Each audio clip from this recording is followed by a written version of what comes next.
시편 49편 1절부터 20절 교도하겠습니다. 뭇 백성들아 이를 들으라. 세상의 거민들아 모두 귀를 기울이라. 귀천 빈부를 막론하고 다 들을지어다. 내 입은 지혜를 말하겠고 내 마음은 명철을 작은 소리로 읊조리리로다. 내가 비유에 내 귀를 기울이고 수금으로 나의 오묘한 말을 풀리로다. 죄악의 나를 따라다니며 나를 에워싸는 환난의 나를 내가 어찌 두려워하랴. 자기의 재물을 의지하고 부유함을 자랑하는 자는 아무도 자기의 형제를 구원하지 못하며 그를 위한 속전을 하나님께 바치지도 못할 것은 그들의 생명을 속량하는 것이 너무 엄청나서 영원히 마련하지 못할 것임이니라. 그가 영원히 살아서 죽음을 보지 않을 것인가? 그러나 그는 지혜 있는 자도 죽고 어리석고 무지한 자도 함께 망하며 그들의 재물은 남에게 남겨두고 떠나는 것을 보게 되리로다. 그러나 그들의 속 생각에 그들의 집은 영원히 있고 그들의 거처는 대대에 이르리라 하여 그들의 토지를 자기 이름으로 부르는도다. 사람은 존귀하나 장구하지 못하며 멸망하는 짐승 같도다. 이것이 바로 어리석은 자들의 길이며 그들의 말을 기뻐하는 자들의 종말이로다. 셀라. 그들은 양같이 수월에 두기로 작정되었으니 사망이 그들의 목자일 것이라. 정직한 자들이 아침에 그들을 다스리리니 그들의 아름다움은 소멸하고 수월이 그들의 거처가 되리라. 그러나 하나님은 나를 영접하시리니 이러므로 내 영혼을 수월의 권세에서 건져내시리로다. 셀라. 사람이 치부하여 그의 집의 영광이 더할 때 너는 두려워하지 말지어다. 그가 죽음에 가져가는 것이 없고 그의 영광이 그를 따라 내려가지 못함이로다. 그가 비록 생시에 자기를 축하하며 스스로 좋게 함으로 사람들에게 칭찬을 받을지라도 그들은 그들의 역대 조상들에게로 돌아가리니 영원히 빛을 보지 못하리로다. 존귀하나 깨닫지 못하는 사람은 멸망하는 짐승 같도다. 아멘. 이 시편 49편은요.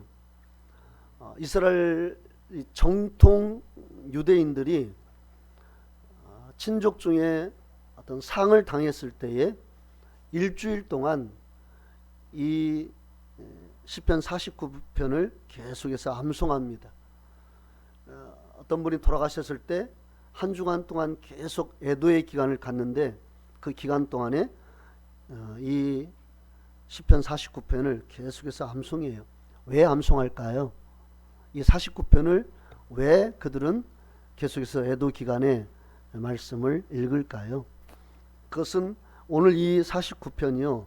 죽음에 대해서 인간의 본질적인 그 죽음에 관한 문제를 말씀하고 있기 때문에 그렇습니다. 특별히 죽음에 관해서 말씀하고 있는데 인간이 죽을 줄 모르고 죽는데 죽을 줄 모르고 존귀한데 존귀한 줄 모르고 어리석은 길을 가다가 망한다. 이게 바로 오늘 본문의 내용입니다. 그래서 이 애도 기간에 이 말씀을 읽으면서 인간의 본질을 찾아가는 거예요. 내가 이 땅을 살면서 어떻게 사는 것인지, 어떻게 살아야 될 것인지, 과연 내가 지금 맞는 길로 가고 있는지 이 애도 기간에 이 49편을 읽으면서 자신을 돌아보는 겁니다. 그래서 이런 말씀이 있죠. 지혜로운 자는 잔치집에 그 마음이 가 있는 것이 아니라 초상집에 그 마음이 가 있다. 우리를 본질적으로 나를 돌아보게 하는 것은 잔치집이 아니라 사실은 상갓집입니다. 죽음에 관해서 우리가 묵상하고 생각할 때에 나는 하나님을 찾지 않을 수가 없어요. 많은 사람들이 하나님을 찾지 않는 이유는 죽음에 관해서 나와 무관하다고 생각하기 때문에 그렇습니다. 뭇 백성들아 들으라. 세상의 거민들아 모두 귀를 기울이라. 귀천 빈부를 막론하고 다 들을지어다. 들을 것을 강조해요. 귀를 기울이라는 거예요. 그런데 이건 불특정 다수입니다. 귀천 빈부를 막론하고 모든 사람들은 이 시편 49편 이 말씀에 귀를 기울이라는 거예요. 이 말씀을 받으라는 겁니다. 이 말씀은 우리의 인생을 돌아보게 하는, 우리 인생의 본질을 찾아가게 하는 아주 귀한 말씀이라는 거예요. 그래서 누구든지, 교회를 다니든지 다니지 않든지 호흡 있는 자는 누구든지 이 말씀을 들으라는 겁니다. 그렇지 않으면 20절의 결과가 주어진다는 거예요. 20절 읽어봅시다. 49장 20절 읽어보겠습니다. 20절 시작. 존귀하나 깨닫지 못하는 사람은 멸망하는 짐승 같도다. 예, 존귀한 인생이 깨닫지 못하면 짐승 같은 삶을 살다가 망하는 길로 간다는 겁니다. 그러므로 우리가 짐승 같은 삶을 살다가 멸망당하기 싫다면 오늘 이 본문의 말씀에 귀를 기울여야 돼요. 그리고 마음을 열고 들어야 합니다. 우리 인생의 변곡점은 들어야 할 말씀을 제대로 들을 때에 그때 변화가 시작됩니다. 그러니까 사람을 망하게 하고 사람을 새롭게 하는 것은 내가 뭘 듣느냐에 따라 그렇게 바뀌어지는 거예요. 어떤 사람은 꼭 망할 이야기만 들어요. 망할 말만 귀를 기울입니다. 하라는 하나님 말씀이 있다면 하지 말라는 그 말에 귀를 기울이고, 하나님 말씀에 하지 말라는 말씀이 있으면 하라는 말에 귀를 기울여요. 망하는 사람은 항상 하나님 말씀과 반대되는 길을 걸어가고 반대되는 것만 들으려고 합니다. 그러나 지혜 있는 사람은 하나님 말씀에 귀를 기울입니다. 하나님 말씀에 마음의 문을 엽니다. 그 말씀 앞에 자기를 내어드립니다. 왜? 이 말씀은 생명의 말씀이거든요. 그래서 오죽하면 사도행전 5장에 보면 제자들이 이제 복음을 전하다가 옥에 갇히죠. 근데 그 밤에 하나님께서 제자들을 초자연 쪽으로 그 옥에서 끌어다가 성전에 둡니다. 그래서 새벽부터 그들에게 이렇게 말해요. 너희가 가서 생명의 말씀을 백성들에게 전하라, 이렇게 말을 해요. 그래서 초자연 쪽으로 감옥에서 그 제자들을 끌어낸 것입니다. 생명의 말씀을 전할 수 있도록. 이 성경 말씀은 어떤 말씀입니까? 생명의 말씀이에요. 그러므로 이 말씀을 제대로 듣는 자는, 이 말씀을 마음을 열고 제대로 받는 자는 반드시 인생의 변화가 찾아오게 되어 있습니다. 인간의 비극은요, 듣지 말아야 될 것을 듣는 데서 시작됐습니다. 아담과 하와가 사탄의 말에 넘어가서 죄가 세상에 들어오게 되었죠. 그것은 절대 듣지 말아야 될 말이었습니다. 듣지 말아야 될 그 말을 누가 할 때 우리는 그것을 과감히 뿌리치고 나와야 됩니다. 그리고 들어야 할 그 말씀을 위해서는 우리가 어떤 대가를 지불해서도 그 듣는 자리로 나와야 돼요. 오늘 이 자리가 귀한 것은 바로 그 생명의 말씀, 하나님의 말씀을 듣는 자리이기 때문에 이 자리가 귀한 줄로 믿습니다. 본문 1절에 보면은요, 메시지 성경에서는 이렇게 말씀하고 있습니다. 새겨 들어라. 다들 귀 기울여라. 땅에 사는 자들아, 이것을 놓치지 마라. 사랑하는 성도 여러분, 오늘 이 말씀을 새겨 들으시기를 바라겠습니다. 놓치지 않기를 바라겠습니다. 그렇다면 우리가 무엇을 새겨 들어야 될까요? 우리 6절에서 8절 우리 같이 한번 읽어보겠습니다. 6절에서 8절 우리 같이 읽어봅시다. 시작. 자기의 재물을 의지하고 부유함을 자랑하는 자는 아무도 자기의 형제를 구원하지 못하며 그를 위한 속전을 하나님께 바치지도 못할 것은 그들의 생명을 속량하는 것이 너무 엄청나서 영원히 마련하지 못할 것임이니라. 아멘. 죽을 수밖에 없는 인생에 아주 크나큰 어떤 이 단점이 있는데, 그건 뭐냐면 자기의 재물을 의지한다는 거예요.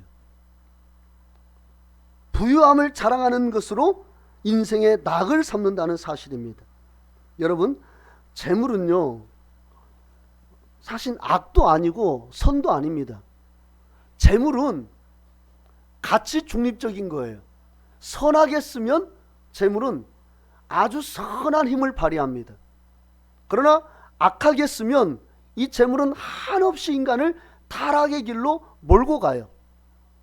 그러니까 이 재물을 내가 어떻게 쓰느냐에 따라서 전혀 다른 인생을 사는 데에, 근데 6절 보면 하나님보다 재물을 의지하고 하나님보다 부유함을 자랑하는 그것은 헛되다는 거예요. 그걸 가지고는 아무런 생명도 살릴 수가 없다라는 사실입니다. 그렇습니다. 재물이 누군가를 구원하는데 통로가 될 수 있지만 재물 그 자체가 누구를 살릴 수가 있습니까? 바다를 메울 만한 금덩이가 있다 할지라도 그 금덩이는 나의 이 팔 하나라도 살릴 수가 없어요. 만약에 금덩어리가 사람을 살릴 수 있다면 우리는 여기서 예배 드릴 것이 아니라 빨리 가서 금을 모아야 됩니다. 열심히 모으십시오.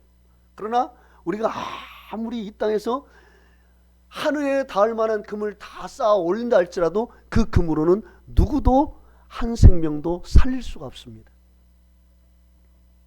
오히려요, 정말 그 재물 때문에 망한 사람들이 얼마나 많습니까? 재물에 욕심을 내어서 지나치게 하나님을 떠나서 그 재물에 집착하다가 망한 사람들이 얼마나 많이 있습니까? 자, 우리 9절에서 10절 계속해서 읽어봅시다. 본문 9절 10절 읽어보겠습니다. 시작. 그가 영원히 살아서 죽음을 보지 않을 것인가. 그러나 그는 지혜 있는 자도 죽고 어리석고 무지한 자도 함께 망하며 그들의 재물은 남에게 남겨두고 떠나는 것을 보게 되리로다. 아멘. 무슨 말입니까? 9절의 이 말씀은 재물을 의지 비롯해서 그 어떤 것으로도 사람을 죽지 않고 영원히 살게 하지 못한다는 사실입니다. 9절의 말씀이 그거예요. 재물은 사람을 영원히 살게 할 수 없다라는 겁니다. 10절은 반드시 인간은 죽게 되어 있다라는 말이에요. 그러므로 인간은 인간의 것으로 인간을 구원할 수가 없습니다. 그러니까 이 땅의 것으로는 인간을 인간답게 할 수 없고 인간을 구원할 길이 도무지 없어요. 오직 예수 그리스도와 그분의 복음만이 우리를 이 더러워진 인간을, 죄악 덩어리인 이 인간을 구원할 수가 있다라고 성경은 못 받고 있습니다. 자, 우리 디모데후서 1장 10절을 보겠습니다. 디모데후서 1장 10절 시작. 이제는 우리 구주 그리스도 예수의 나타나심으로 말미암아 나타났으니 그는 사망을 패하시고 복음으로써 생명과 섞지 아니할 것을 드러내신지라. 예, 예수 그리스도께서 오신 이유, 예수 그리스도께서 나타나신 이유, 그것은 무엇입니까? 복음을 주시기 위함이에요. 복음으로써 생명과 썩지 아니하실 것을 드러내시기 위하여서 오신 거예요. 그러므로 예수 그리스도가 이 땅에 오신 이유는 딱 한 가지입니다. 우리에게 복음을 주시기 위함이에요. 복음을. 죄에서 조금도 벗어날 수 없는 인간, 지옥의 심판을 피할 수 없는 인간에게 그 영원한 심판을 받을 수밖에 없는 인간을 구원할 길은 복음밖에 없기 때문에 하나님이 인간의 몸으로 오셔서 복음을 이루시고 다시 가신 것입니다. 그러므로 교회는 성공에 관해서 논하는 그러한 교회가 돼서는 안 됩니다. 교회는 어떤 여러분의 권력이나 명예나 물질이나 인기에 관해서 그걸 관하고 그것을 말씀하고 그것을 전하는 교회라면 그 교회는 이미 타락한 교회입니다. 교회는요, 이 땅의 성공에 관해서 말씀하기 위해서 주님이 세우신 것이 아닙니다. 이 땅에서 잘 먹고 잘 살기 위한 것을 가르치기 위해서 주님이 세우신 것이 교회가 아니에요. 주님께서 이 땅에 교회를 세운 유일한 목적은 복음을 전하게 하기 위함입니다. 복음만이 주관하는 인생을 살릴 수 있기 때문에 그래요. 그러므로 교회는 복음을 전해야 됩니다. 복음을 강조해야 돼요. 여러분 성경을요, 이 성경 66권 그냥 어떻게 보면 많은 것 같기도 하고 어떻게 보면 적은 것 같기도 하고, 여러분 어떠십니까? 이 성경 많은 것 같아요? 적은 것 같아요? 유구무원이면 많다는 이야기죠. 네. 이 66권을요 꽉 짜면 딱 세 가지 단어가 떨어집니다. 오직 예수, 오직 복음, 오직 거룩이에요. 그러니까 이 성경을요 꽉 짜내면 거기서 아주 하나님께서 강조하고 또 강조하고 또 강조하고 있는 것은 딱 이 세 가지입니다. 오직 예수밖에 없다. 오직 복음밖에 없다. 그리고 오직 거룩밖에 없다는 겁니다. 내가 거룩하니 너희도 거룩할지어다.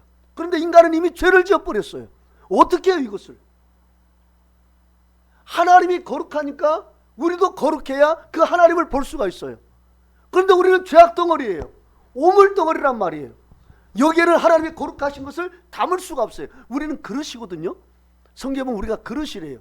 질그릇도 있고 나무 그릇도 있고 금 그릇도 있고 은 그릇도 있대요. 우리는 그릇이에요.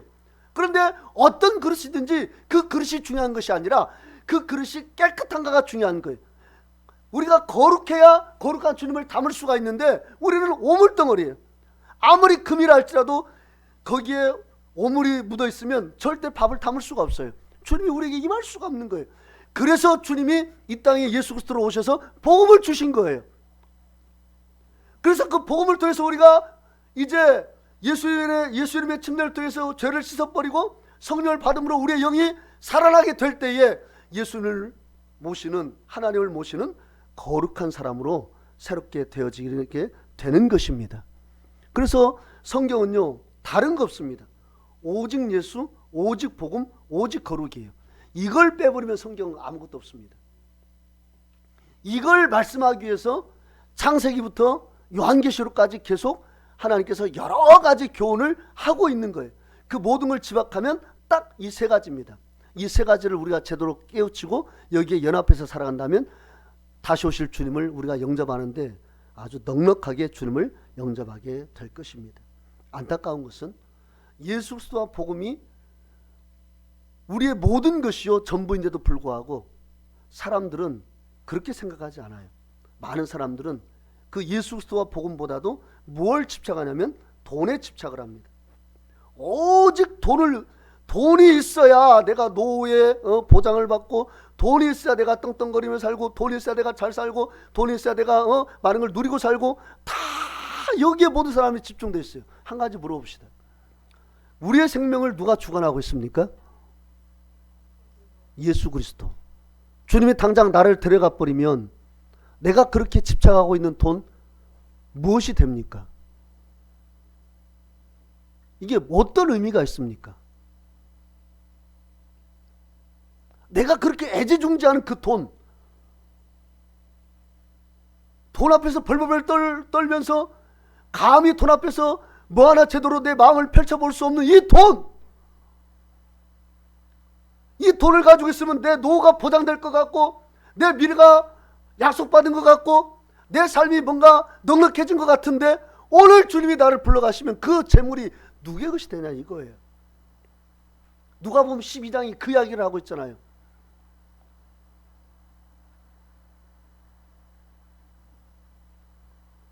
돈은 있으면 좋아요. 정말 있으면 좋아요. 주를 위해서, 주의 나라를 위해서 쓸 때 그 돈의 가치야말로 어마어마한 겁니다. 우리가 돈을 벌어도 만약에 내가 돈을 번다면 그걸 위한 것이 돼야 돼요. 내가 왜 돈을 버느냐? 내 노후? 이건 먹고 사는 것은 하나님께 맡기라고 그랬잖아요. 무엇을 먹을까, 무엇을 입을까, 무엇을 마실까 염려하지 말아라. 이건 이방인들이 구하는 것이다. 내가 버는 것도 하나님 나라를 위한 것, 내가 노력하는 것도 하나님 나라를 위한 것. 그러면 하나님이 이 모든 것을 너에게 더하여 주시리라. 그래야 내가 돈을 가지고 있다가도 이 돈 때문에 망하지 않고 주 앞에 가는 거예요. 근데 많은 사람들이 그걸 깨닫지 못해요. 마치 돈이 나의 모든 앞길을 보장해 주는 것 같아요. 자, 11절 읽어보세요. 본문 11절. 그걸 말하고 있잖아요. 11절.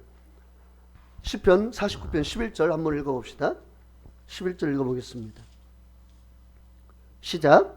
그러나 그들의 속 생각에 그들의 집은 영원히 있고 그들의 거처는 대대에 이르리라 하여 그들의 토지를 자기 이름으로 부르도다. 예, 사람이 얼마나 어리석은지 재물을 의지하면서 이게 영원히 있는 것처럼, 마치 죽지 않고 영원히 그 재물을 내가 가지고 쓸 것처럼 그렇게 사람들이 착각하면서 오늘을 살아가요.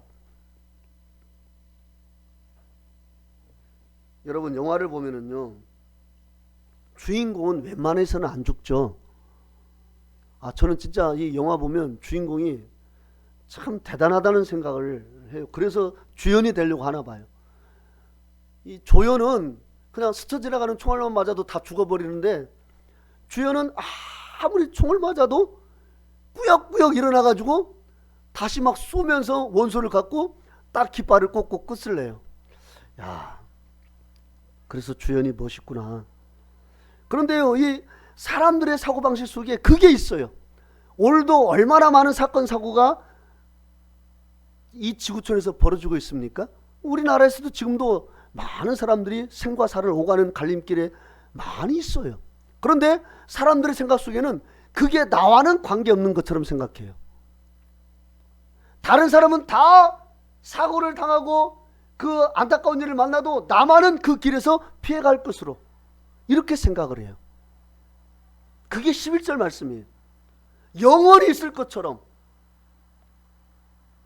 안 죽을 것처럼 거기에 속아서 거기에 몰빵하는 인생을 살아간단 말이에요. 그러나 만약에 저와 여러분에게 의사가 갑자기 진찰하다가 그냥 감기 때문에 갔는데 준비하셔야 될 것 같습니다. 앞으로 2달, 많이 살면 2달, 짧게 살면 1달입니다. 준비하십시오. 만약에 갑자기 의사가 이렇게 여러분에게 사형 선고를 내린다면 그때 여러분 어떤 마음을 가지면서 그 2달을 보낼까요? 내가 진짜 돈벼락 한번 못 맞아봤으니까 끝까지 죽는 그 1초 전까지 내가 끝까지 금덩이를 모을 거야, 이런 마음을 갖겠습니까? 아마 여러분에게 2달이라는 시간이 주어졌다면 첫 번째는 뭔가 그걸 받아들이지 못할 거예요. 왜 나지? 내가 이렇게 건강한데 왜 나지? 아마 그런 마음이 들 수도 있을 것입니다. 사도 바울은 오히려 고백하기를 내가 빨리 하나님께 갔으면 좋겠다. 그게 나의 최고 소망이지만 다만 너희 때문에 내가 머물러 있는 것이 너희에게는 낫다, 이렇게 말을 했죠. 정말 그래요. 어떤 때는 하나님의 빨리 갔으면 좋겠어요. 가장 최상의 상태에서 가장 뜨거운 믿음을 가지고 있을 때 주 앞에 갔으면 좋겠다라는 마음을 참 많이 가져봐요. 자, 그런데 어떤 때는 어떤 분들은 처음에는 부정을 해요. 왜 나일까? 왜 나지? 그러다가 이제 현실로 받아들이게 되면 그때부터는 단순해집니다. 그때부터는 단순해져요. 내가 어떻게 하면 주님을 만날 수 있을까? 내가 어떻게 하면 주님의 그 영광스러운 보좌 앞에 설 수 있을까? 그리고 여러분은 단순한 인생을 살 것입니다. 그때부터는 여러분이 성경에 집중할 거예요. 지금까지는 여러분이 다른 것에 눈이 팔렸다면, 여러분에게 딱 2달이라는 그 시간이 주어졌다라고 사형 선고가 내려지면 그때부터 여러분은 이 성경을 주목할 겁니다. 그리고 여러분 기도할 겁니다. 여러분을 가장 맑은 상태로 만들 거예요. 왜? 그분을 만나야 되니까. 우리가요, 이 땅에서 살 때 그러한 마음가짐으로 살라는 겁니다. 이 본문이. 그러한 마음으로 살아라는 거예요. 그러한 자는 15절에 그러나 하나님은 나를 영접하시리니, 이러한 자는 하나님이 영접하시는 거예요. 버려진 자가 있지만, 오늘 본문에 멸망당하는 자가 있지만 영접받는 자도 있다라는 사실입니다. 우리가 그렇게 단순해질 때에 주셔도 감사, 없어도 감사, 있어도 감사, 더해 주셔도 감사, 덜 주셔도 감사, 오직 내가 주님 앞에 설 그 순간을 상상하면서 살아가는 이 오늘 얼마나 가치가 있습니까? 본문 10절 보면은요, 우리 같이 10절 읽어봅시다. 10절 같이 한번 읽어보겠습니다. 시작. 그러나 그는 지혜 있는 자도 죽고 어리석고 무지한 자도 함께 망하며 그들의 재물은 남에게 남겨두고 떠나는 것을 보게 되리로다. 예, 지혜 있는 자는 좀 오래 살면 좋잖아요. 지혜가 있으니까 얼마나 이 땅에 이바지할 것들이 많겠어요. 그러니까 지혜 있는 자는 좀 오래 살면 좋을 텐데 그게 아니에요. 지혜 있는 자도 그냥 썰물 빠져나가는 듯이 쑥 빠져나갑니다. 우둔한 자도 죽는 거예요. 무지한 자도 죽는 것입니다. 누구도 이 죽음을 피해갈 수가 없어요. 인간에게 가장 공평한 것 중에 하나가 죽음입니다. 이것만큼은 공평해요. 이렇게 살아도 저렇게 살든지 다 죽음은 똑같아요. 많이 누리든지 못 누리든지 죽음 앞에서는 누구도 피할 수 없습니다. 대중교통을 이용하면서 살았든지 자가용을 타고 다니면서 살았든지 죽음 앞에서는 똑같아요. 17절 읽어보세요. 17절 본문 17절 읽어보겠습니다.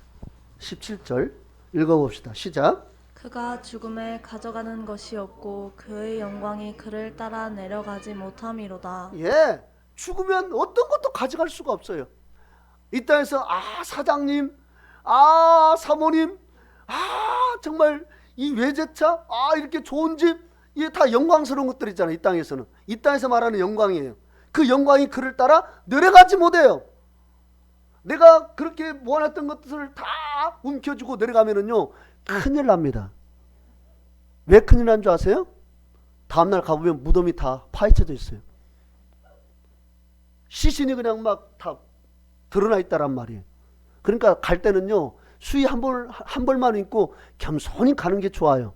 그래야 무덤도 건들지 않아요. 이렇게 영광을 가지고 있어도 가지고 가지 못해요.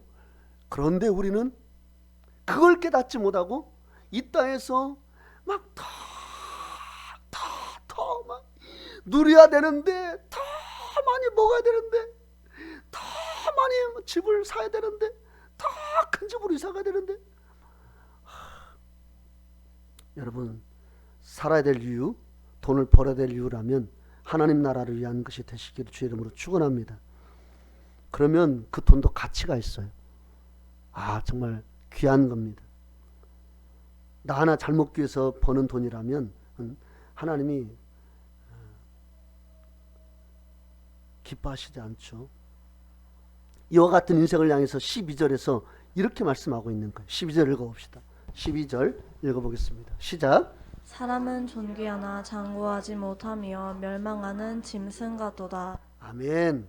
아무리 존귀한 인생이랄지라도 죽음 뒤에 장구하지 못하다, 죽음 뒤에 하나님 앞에 설 것을 생각하지 않고 사는 인생은 멸망하는 짐승 같다는 거예요. 이 사실을 20절은 더 깊이 상기시키고 있죠. 20절 읽어봅시다. 20절 읽어보겠습니다. 시작. 존귀하나 깨닫지 못하는 사람은 멸망하는 짐승 같도다. 아멘. 여러분, 우리가요, 얼마나 존귀한 인생이라는 것을 우리가 깨달아야 됩니다. 우리는요, 사실 존귀함과 거리가 먼 사람이에요. 우리는 정말 우리의 죄 때문에 하나님과 원수되었습니다. 하나님과 원수되어 인간이 살 길이 있습니까? 아니요, 전혀 살 길이 없죠. 하나님과 원수된 인간은 반드시 죽임을 당하고 심판을 당하고 지옥불로 내려가게 되어 있습니다. 그런 우리가 하나님과 원수되었고 목구멍은 열린 무덤이어서 늘 우리 입술로 하나님을 저주하고 세상을 저주하고 내 이웃을 저주하고 나를 저주했던 나의 삶, 의인은 없나니 하나도 없고 깨닫는 자도 없나니 하나도 없는 그 삶, 그 인생, 그 입술에 더러운 것을 담고 사는 그러한 나가 존귀하게 되었다? 이건 엄청난 은혜고 어마어마한 하나님의 사랑인데 무엇을 통해서 우리가 존귀하게 됐습니까? 무엇을 통해서요? 혈과 육은 하나님의 나라를 유업으로 받을 수 없다고 고린도전서 15장을 말씀합니다. 그러니까 아담의 후손으로 나온 자들은 혈과 육을 통해서 나왔기 때문에 결코 하나님의 영광에 이를 수가 없어요. 하나님의 영광에 이르려면 하나님이 우리에게 뭔가를 베풀어 주셔야만 우리가 하나님의 영광에 이를 수가 있어요. 그 하나님이 우리에게 무언가를 이루기 위하여서 하나님이 임마누엘 하신 겁니다. 하나님이 사람의 몸을 입고 하나님의 아들로 오셨단 말이에요. 무엇을 위해서? 우리를 존귀하게 세워주시기 위해서. 어떻게 그럼? 어떻게 우리를 존귀하게 세워요? 위로부터, 우리는 아담으로부터 혈과 육을 물려받았지만 이 몸을 가지고는 하나님 앞에 갈 수 없으니까 하나님이 하늘에서 내려오셨어요. 하늘에서부터 난 자로 우리를 만들기 위해서. 자, 보세요. 주님이 이걸 분명히 말씀하셨습니다. 요한복음 3장 3절 보세요. 읽어보겠습니다. 시작. 예수께서 대답하여 이르시되 진실로 진실로 내게 이르노니 사람이 거듭나지 아니하면 하나님의 나라를 볼 수 없느니라. 예, 예수님께서 진실로 진실로 내게 이르노니 사람이 거듭나지 아니하면 하나님의 나라를 볼 수 없다, 이렇게 말을 합니다. 거듭나야 하나님의 존귀한 백성이 되어서 하나님 나라를 볼 수 있다라는 거예요. 그런데 이 거듭난다라는 그 말에 보면 3이라고 쓰여 있죠. 아라비아 숫자 3이 쓰여 있을 겁니다. 그 밑에 보면 맨 밑에 각주에 3은 또는 위에서라고 말하고 있죠. 맞습니다.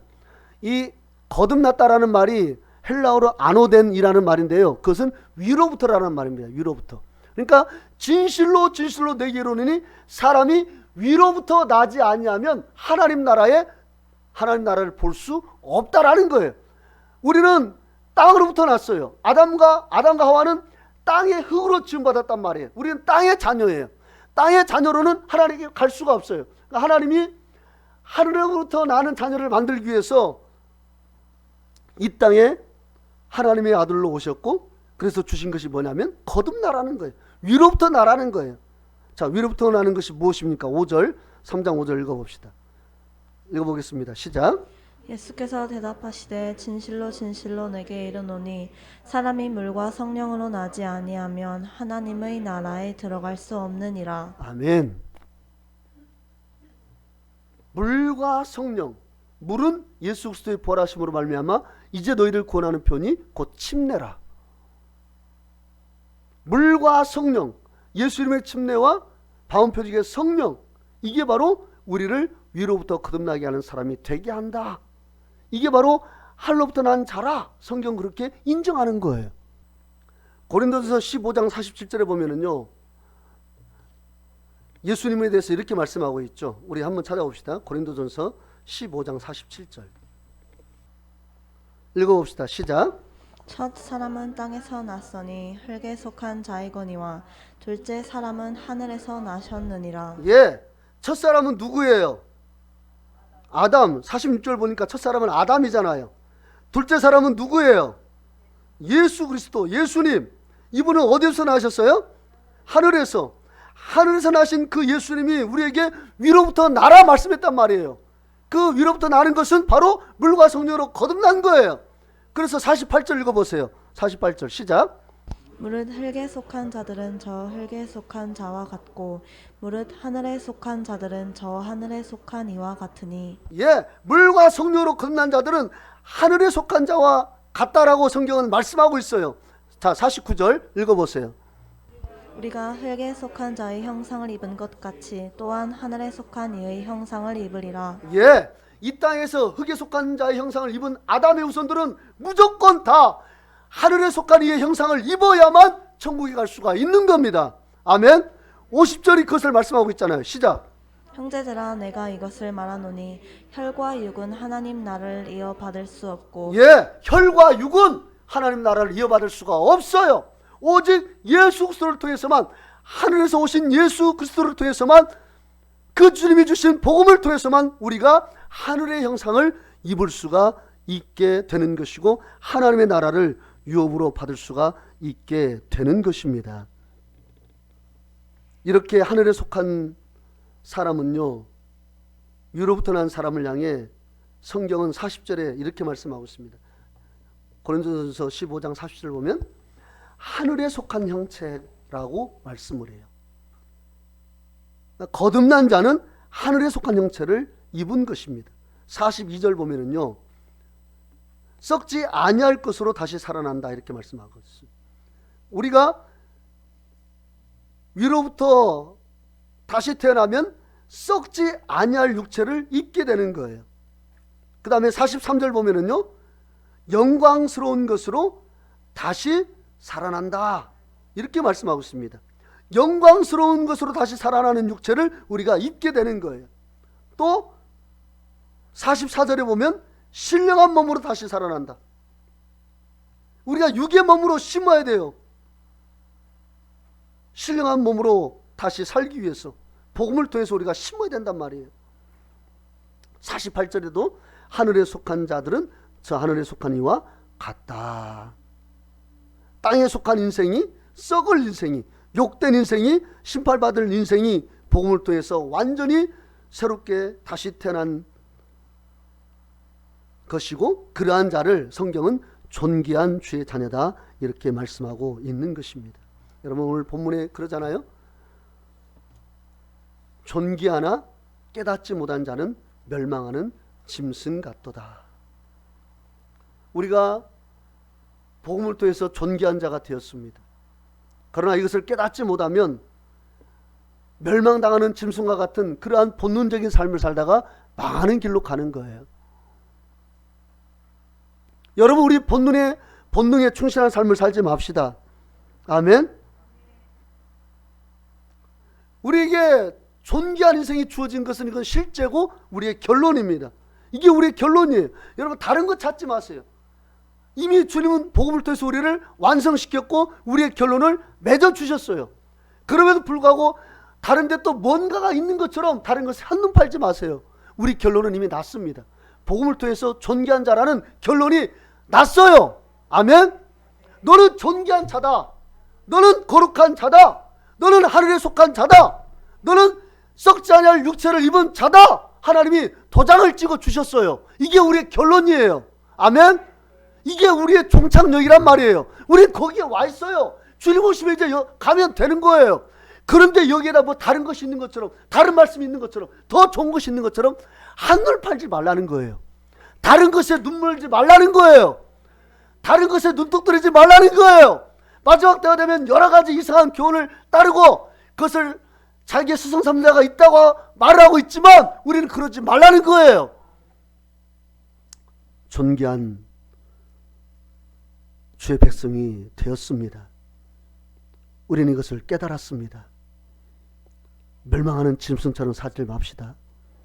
우리 나를 존귀하게 하신 예수 그리스도를 높이고 그 복음을 드러내고 거룩한 삶을 통해서 세상으로 나아가는, 그래서 하나님 앞에 영광 돌리고 세상이 우리를 통해서 예수 그리스도를 볼 수 있는 그러한 삶을 사는 저와 여러분 되기를 주의 이름으로 축원합니다.